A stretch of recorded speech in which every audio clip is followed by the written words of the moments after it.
Welcome everybody in the session. And please feel free to drop any question in the Q&A. We are right now live with our guest from Peking University and Tsinghua University. As in Chinese, we call it Beijing 大学 and Tsinghua 大学, which are the top two colleges in China. Amazing. So right now we have Clifford Champion. Clifford is the Chief Technology Officer at Storyland Studio, which is a digital storytelling firm with offices in US, UK, and China. But also Clifford is pursuing a global MBA degree at Peking University, Guanghua School of Management. And we have Ekaterin, Kaligaeva, and Minh, Piron. We have these two students from Tsinghua University. They are both international students. Kate is from Belarus and Minghua is from the US. They're both senior at Tsinghua University. And Minghua is also working full-time at GGV Capital, which is a venture capital firm. So definitely there's a lot of content to share. And super exciting. I think all three of our guests have different life while earning a degree in China. So shall we first start with a brief introduction of yourself? Shall we start with Kate? Could you tell us about your background, previous work experience, and the program that you're currently in? Sure. Thank you very much, Sarah. I'm very glad to be here with everyone, and good morning, good afternoon, and good evening, wherever you are. In Beijing, it's 11 p.m., 11:15 to be exact, and I'm very honored to be here with you tonight at this wonderful event. And being a Tsinghua University student, I sure have a lot to share with you. So first, let me make a short self-introduction. My name is Kate, and I come from an Eastern European country, Belarus. I think some of you might have not heard of this country, but it's another chance for you to learn a little bit more about my country. And currently, I'm a fourth-year senior student at Tsinghua University. I major in communication science and journalism. Although Tsinghua University is known for mainly its engineering programs, computer science programs, however, we have a wide range of humanities and social sciences program, and journalism and communication science is one of them.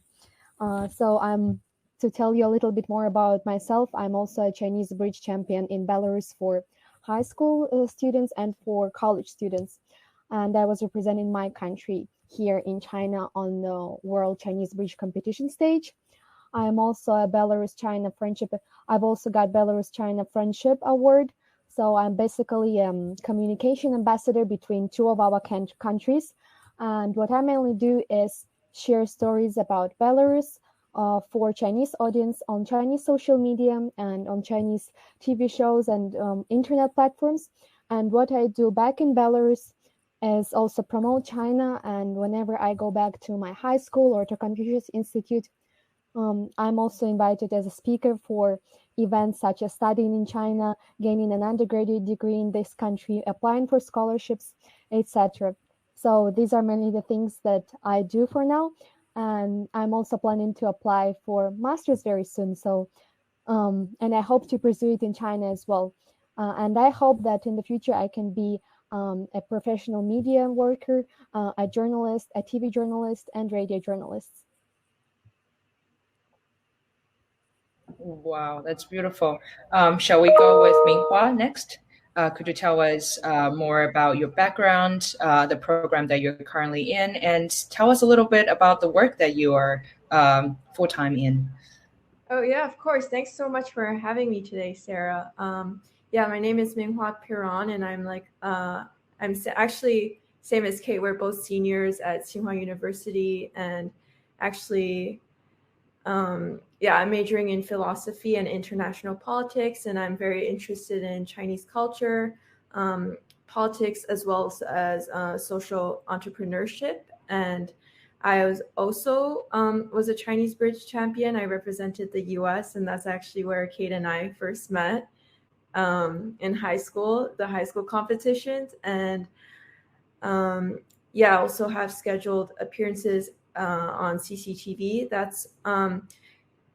was actually when I first when I first came to China. That's what I did. I was an undergrad at Tsinghua and also did these CCTV gigs on the side here and there. And then for my third year, I decided to go to this startup that one of my friend had invested in, and I just thought I maybe wanted to experience Chinese startup culture because there's such like a booming industry. And yeah, so I worked at an internet tech startup for a year up till this August, and then now I'm currently at GGV Capital. I've been here for around 2 months as an marketing intern. I also do some of the investment work. So yeah, and I get to, it's very fun actually, because I get to look at a lot of the startups we invest in and then talk to the founders and see their vision.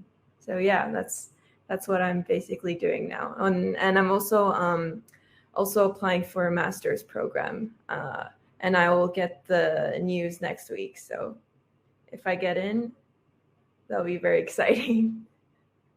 Yeah, that sounds like very nervous. Do you mind tell us which school you applied? Are you still applying for schools in China? So I applied for the Schwarzman Scholars Program, and it's also in Tsinghua. So yeah, if all goes well, I'll be in Tsinghua for another year. Sounds awesome. We can unfold that later.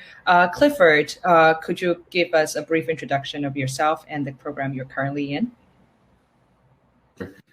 I'm Clifford Champion. I come from California, United States. Grew up in SoCal, not far from Los Angeles, and currently live in the Bay Area, Silicon Valley.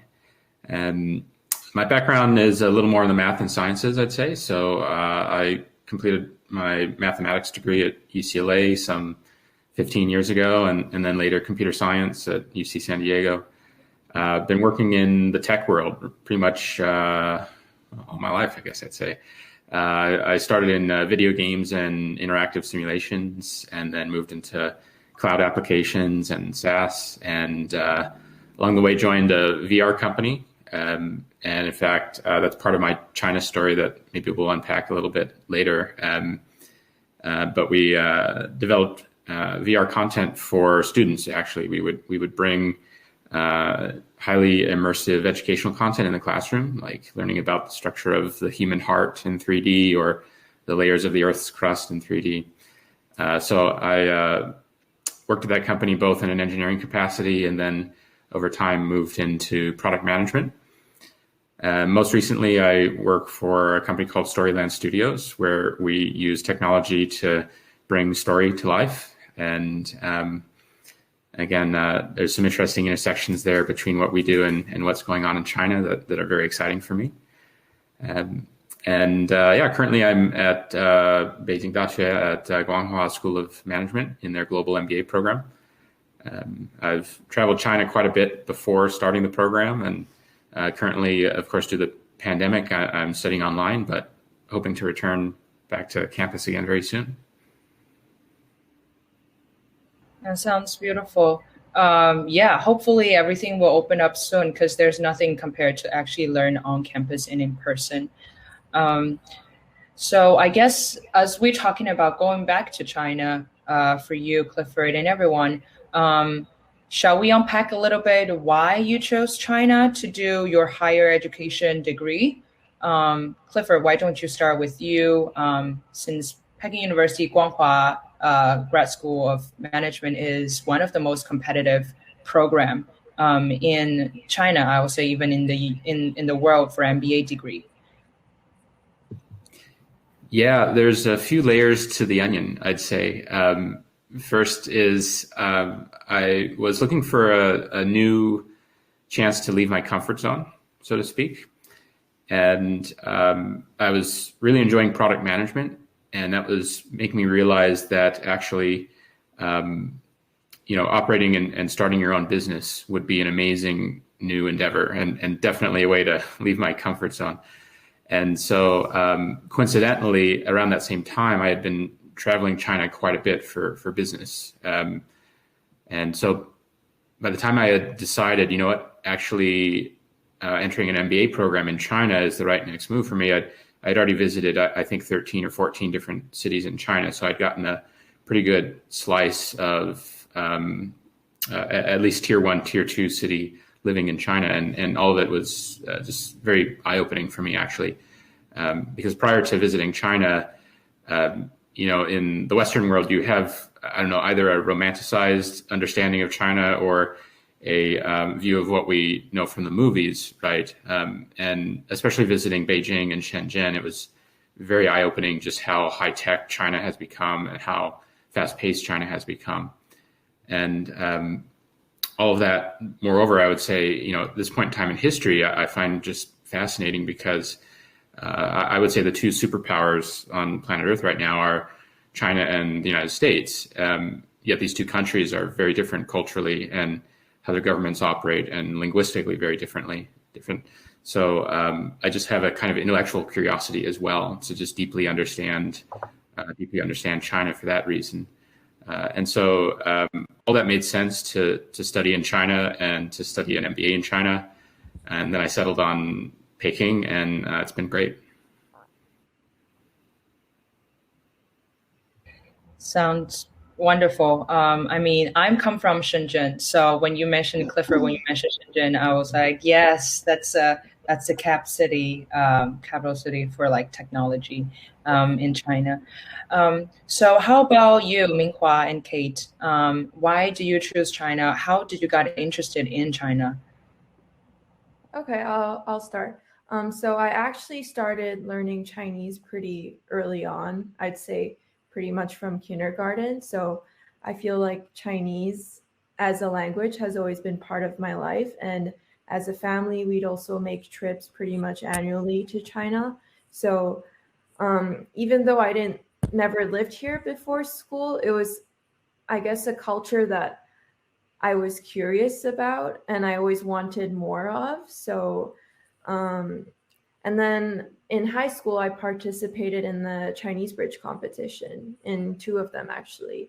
And then, so I guess on one hand, like going with my family was eye-opening, but then meeting like 150 kids from all over the world who are also speaking Chinese and intrigued about the culture, and then being in that environment, I feel like just gave me that spark to say I want to come here. And I guess I was always curious about life in China. And yeah, so then I decided to apply for Tsinghua, and yeah, I got in, and that's my story basically on why I decided to come to China.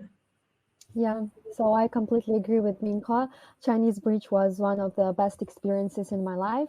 And the best part of it is meeting people from all over the world. And a lot of them came to study to Peking University, Tsinghua University, and other top universities in China, because we had this privilege as, you know, excellent students for Chinese language. That's why a lot of people got the scholarship and could study here. And when coming to China, seeing all of these people together studying this language and having a common interest towards China, Chinese people, this culture and the language, it was just amazing. And it's unbelievable experience in my life. But in terms of having an interest in Chinese, first it was my parents who encouraged me to learn it, and they registered me for the Confucius Institute Chinese language group for high school students. And I was in my first year of high school when I started learning the language. So it was a little bit later for me than for Minghua. And to be honest, I regret not learning it a bit earlier. But there were not so many opportunities in my country, in Belarus, for learning Chinese as now. Now it's one of the most popular language after English. We have it in schools, we have it in universities as one of the most popular majors. We even have it for our high school exam choice. So you can either choose English or Chinese, German, Spanish, and French. But before, so it was around 8 years ago, it was completely different. So when I went to Confucius Institute, I thought that the language, something about it was very challenging. In my family, My parents and my sister, we all speak different languages. My family members speak German, English, Spanish. Then my sister and I speak English, Chinese. So it was always a thing for us to learn in different cultures, traveling around the world. And my parents also worked in different areas of the world because of the work. So we were always very interested in different cultures and languages. But for me, in Chinese, there was something challenging. I wanted to challenge myself and try something different from the European languages that are kind of a little bit similar to each other. And when I came to China for the first time as part of my Confucius Institute summer camp, I knew that this is really a place where I would love to study, I'd love to travel, I'd love to make friends with, and get a degree. So this is how my Chinese dream and my Chinese story started. This is so beautiful. As I know, Kate, you are also like the ambassador for Belarus in China, and you've done a lot of work for the two country and two languages program. So for everybody in the room right now who are tuning in and hearing this, just so you know, meanwhile, we have Clifford, Kate, and Minghua in this room as the current enrolling students in China in the top two Chinese college in the undergrad and graduate program. Please feel free to drop any question that you want to ask, whether you want to go to China to earn a degree or you are wondering how the experience is. Let us know in the Q&A session so we can answer some question later. So as we continue our session, I think it's we need to ask, because I think Clifford, Kate, and Minghua, you all have really good Mandarin skills, and you speak very well. Kate and Minghua, I know perfectly you are Chinese bridge competition winner, so champions. There's no question for your Chinese skills. I wonder if how well do you speak Chinese, and then do you feel like you are emerged, like integrated into the Chinese community, or engaged? Do you have like a lot of engagement with local students and residents in China? And as I know, Clifford, you are doing it online, but if you have experience traveling in China and living in China, so you can also share some experience. So why don't we start with Kate? Yes, for sure. So in terms of integration in the Chinese society, well, I made it clear for myself that in China, no matter if you work here or study, you're always a foreigner. And of course, we make Chinese friends. We study in the university, which is like very modern and new university. And the studying experience for me was very good, very positive in general, as my program is Chinese taught. So all of my Chinese, most of my classmates are Chinese or have Chinese background.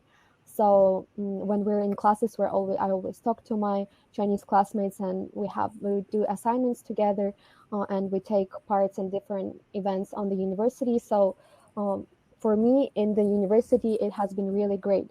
However, if you start applying for jobs in China, if you go traveling, if you go to a hospital, everywhere where you apply, you see that the approach to foreigners here is a little bit different. It's slightly different. For Chinese people, you can do a lot of stuff just using your ID card, your 身份证, and doing a lot of stuff online, which is pretty easy. But with the foreign passport, it might be much more difficult.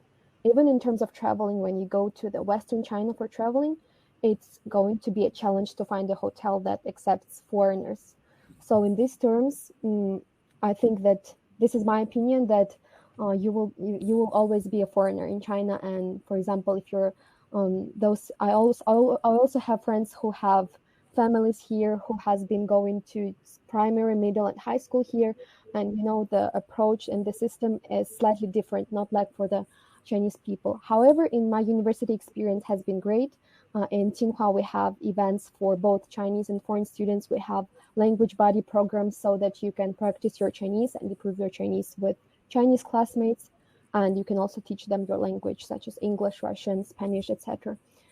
So yeah, in general, these are some of my insights on the integration in the Chinese society. And do you want to go next, Minghua? Yeah, sure.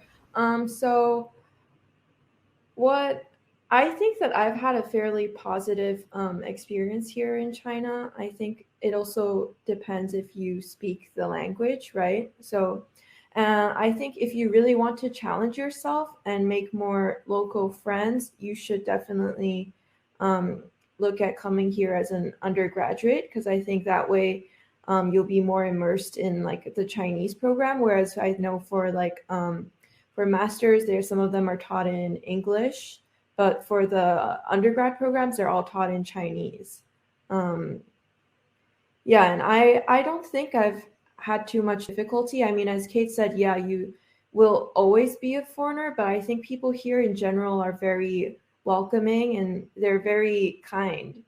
Yeah, they never really, I never really feel left out here. Yeah, and yeah, on campus, I do have a lot of local friends, and even outside of school too. Yeah, I think it's been a great experience overall. But I think that's also, that being said, it's also because that I speak more fluently. Whereas I think that if you come to China with maybe zero Chinese, you will have a very different experience and a hard time getting around. Yeah. And yeah, how about you, Clifford? Yeah, first I'd offer the audience some encouragement. I actually wish I started learning Chinese sooner, and the reason I did so soon was the writing system. I thought, oh man, it's going to take me forever to learn all these thousands of characters. But before you know it, you start to develop an eye for how to recognize the parts of the characters and even become reasonable at guessing how to pronounce the characters, that there actually is some system to the writing system in that way. So if anyone else has not yet started learning Chinese because they're worried about how difficult it would be, I'd say just dive right in and start. And nowadays too, the I'll call it the pedagogy or the curriculum for Westerners to learn Chinese is improving very quickly. I started learning Chinese 5 years ago, and even 5 years ago, I could definitely see a stark difference between the curriculum, say, for learning Spanish compared to learning Chinese, just because it was not quite a popular language choice back then. But now it's much more popular, and there's a lot of great resources to even from your mobile phone start learning Chinese pretty well. So that said, maybe I can give some tips if you're not yet in China right now. Something that I did that helped me quite a bit early on, besides finding a tutor or finding a live classroom to join locally, is you can actually join a number of bilingual clubs. I'm actually in a bilingual Toastmasters club. Toastmasters is an organization focused on public speaking. And so, but there's actually bilingual Toastmasters clubs where there are native English speakers wanting to improve their Mandarin, combined with native Mandarin speakers wanting to improve their English. And it actually is like an environment for helping all of us learn and kind of get over the nervousness as well, right? If you've never spoken a foreign language before, it can also be a bit nerve-wracking to do that. So finding a local club like that is also a great way to just get started. That's beautiful.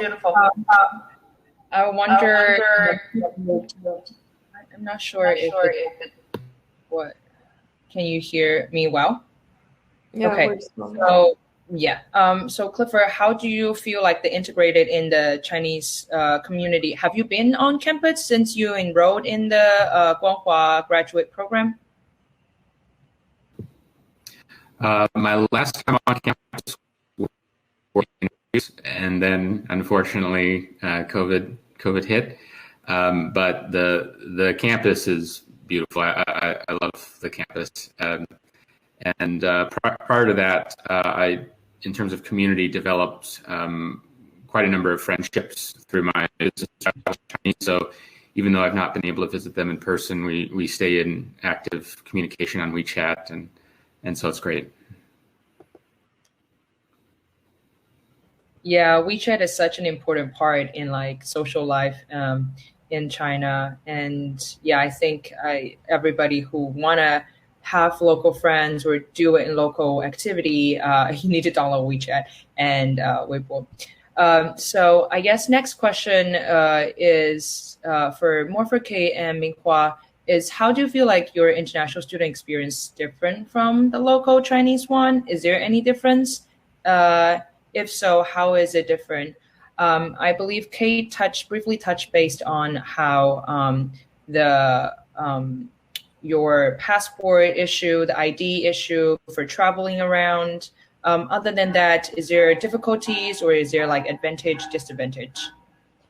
Oh, well, yeah, to start with the advantages, we have US being a foreign student are going to have a lot of privilege and opportunities to apply for a full scholarship.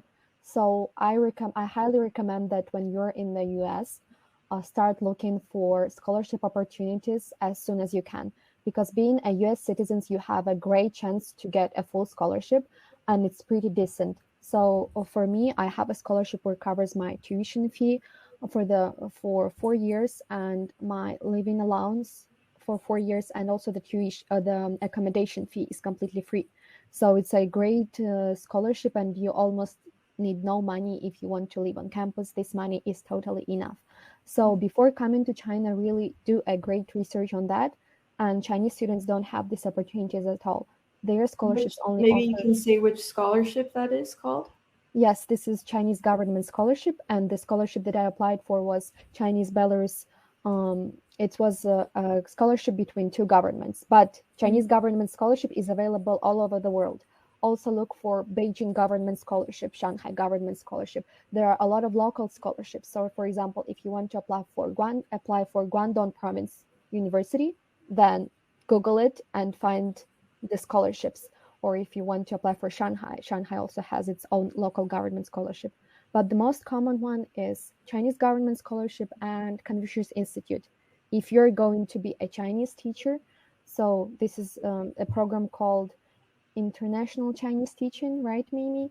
Is it Yeah, I International think so. Chinese? Yes. So You it's have to also learn completely Chinese to covered. teach. And Yeah. if you're master students, you're going to get 3,000 yuan per month. So it's even more than undergraduates get.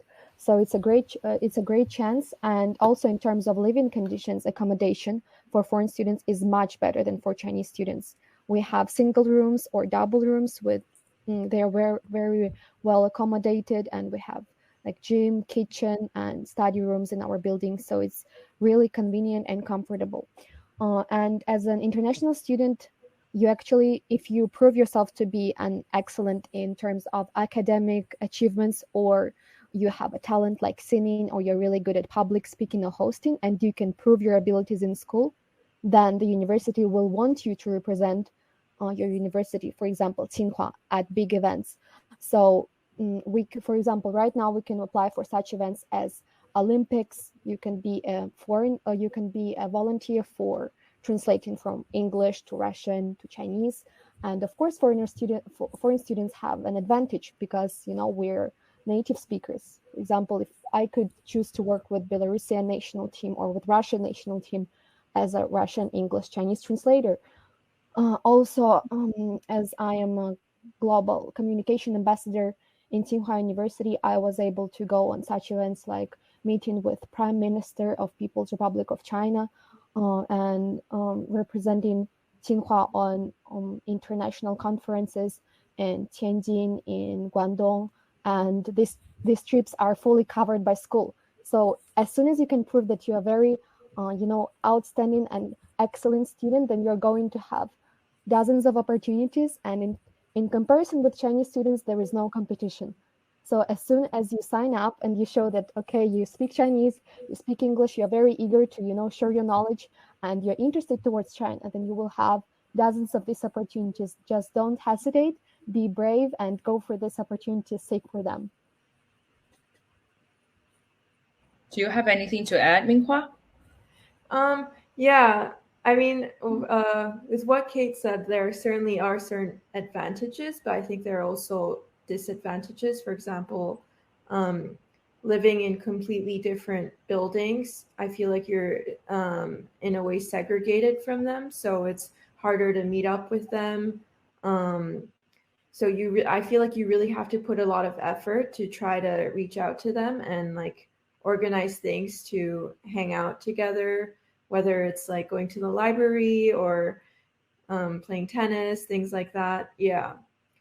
And yeah, as a foreign student, it is less competitive. So there is also that advantage. But I think being in that environment, you're really motivated to work hard because you're studying among like the top talents in China. It's a pretty amazing experience. Amazing. Yeah, I actually pulled the polls in the chat, which one is Harvard University in China, because it's an ongoing debate whether it's Tsinghua or Beida. So Clifford, as being the representation of Beida in this chat, I wonder, currently you're at Guanghua, one of the most competitive MBA program in the nation. How does this your experience at Guanghua leveraging your network for your career? And do you think this program has given you any advantage in your role at Storyland or in your next step of your career development? Yeah, definitely. I'd say in a few different levels. Firstly, I was really excited and sort of reassured when I first met the other classmates for the incoming class. I'm in the G20 Global MBA class. And the reason I say that is we're a very diverse group. And what I mean by that is diverse undergraduate background, diverse career background, and diverse countries of origin. And this has led to innumerable really insightful conversation and enjoyable conversation with each of my classmates about understanding more about their country and understanding more about their industry.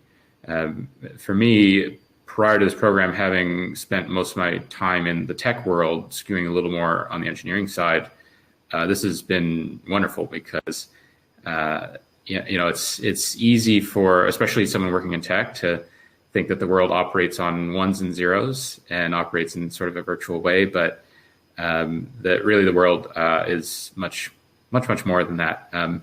So whether it's chatting with my classmates about the hospitality industry or about the pharmaceuticals industry, there's just a lot that I've been learning from the classmates that we have. Secondly, I'd say the professors have a great approach in how they teach and their philosophy of teaching. They really do encourage us to think for ourselves, I guess I would say. And the material is wonderful, but they challenge us with projects that really force us to think creatively and come up with solutions that maybe no one else has thought of. And I think that's been wonderful as well. That's amazing to hear. Actually, I see that we have we're coming to an end to our session, and I see that we have two very interesting questions in the Q&A. So first, Matthew asked, I think it's mainly for Clifford as well. How does the graduate school experience different between China and the U.S.? Since you just briefly touched base, there's diversity of background, and the professor is really interested in teaching. Is it more competitive than if I applied to a comparable programs in the U.S.? Yes. Yeah, let me answer the second question first. I like to frame this as a bit of supply and demand. The Chinese schools do want international students for multiple reasons. But not everyone internationally is really aware of how significant progress has been made in the international rankings of the Chinese schools, like Beida and Tsinghua. And so therefore, there's, I'd say, a relative shortage of international students that are aware of and applying for universities in China. Therefore, while it's still competitive and you still have to be proficient and have a unique background, I think it's relatively easier, I'd say, than, say, getting into the Harvard in the United States because of that supply and demand balance right now. So if you're interested in China, really this is the right time, because conditions are always changing, and you never know. A few years from now, it may not be this hidden gem, so to speak. And Clifford, do you think you can touch base on the experience difference, the graduate school experience differ from between China and the U.S.? I could, and I'll do my best. The reason I hesitate a little bit is that my graduate program in the U.S. was computer science. And I'd say actually the differences between computer science and MBA program are probably much bigger than the differences between, say, graduate school in the U.S. and graduate school in China. So I think most of my difference in experience is attributable to that rather than U.S. for China. But to be more specific, there's a lot more group projects and focus on succeeding as a group in the MBA program in Beida compared to, let's say, the computer science program, where you're given individual assignments most of the time and you're graded on an individual basis. So I think that's more attributable to the MBA program design than anything else. Yeah, absolutely. I think, and that's really insightful, because Guanghua is an MBA program. I think, as I know, they are very pride in their networking for what they can provide for their students in terms of their great support and the network within the program. Okay, I guess one last question that's for everybody from Christina. Did you pursue your degree in China with the idea of staying and working in China afterward? Why don't we start with Kate this time? Well, as I'm just finishing my undergraduate, so I'm still applying to do my master's degree, and then I'm probably not going to work in China for many years. It's just going to be a few years. At some point, I'd like to go back to my country and different countries for pursuing my career. So for me, it's mainly doing the university. And for my university life, I've also had a lot of opportunities to work in China, as I said, to work on TV, on different media platforms and internet platforms. That's why I think that by the time when I leave China, I'm already going to have like a decent work experience. I can go next. Initially, I was a little uncertain about whether I wanted to stay and work in China afterwards. I thought for me, it was either the US or China. But then after being here for a few years, I realized that I actually enjoy life in China a lot more. So for me, I do plan on staying in China after graduating and probably working in the VC industry as well, because I think it's a really hot sector here in China, and I feel like, at least for what I'm doing, it's all happening here. So yeah, my plan is to stay here after. For me, my plan is, yes, to stay in China. The startup scene in particular, and especially investment in machine learning and AI, and even in relation to the job I work at currently, right, which is about storytelling. I think more and more there's appeal and value in story and demand for story. And so for all those reasons, I think it'd be very exciting to work and live in China. That sounds all very exciting. Even I want to go back to China now. The whole industry is booming, as you all touched based on. So that's all completing our session right now. We are running a little bit 5 minutes behind. I guess one last question. Do you have any suggestions? Things in one line, things you wish to know before you go into degree in China? I know we all shared a lot of experience and suggestions for our students in language learning and degree applying, scholarship applying. Any one last words before we go? I would say just give it your all and really work hard on improving your Chinese, because it's something that you can really make use of here, and that will really facilitate you in having a more decent experience. Yeah. So that would be my advice. Just go for it. Yeah, so my advice would also be just be very brave and open-minded, and don't be scared of challenges. When you arrive to China, you will find yourself among different challenges and try to make it a positive experience rather than a negative one. And go and reach out to people. Don't hesitate to make Chinese friends, and grab all the opportunities you've got. Then you're going to enjoy your study journey in China. That would be my advice. I think Kate and Minh said it perfectly already. Just do it. Be confident. Do it and take those steps. Yeah, I think it's very promising for any international student to apply for earning a degree in China. And there's very large chance for you to get into the top schools in China, which is very competitive even in the whole world ranking of university and programs.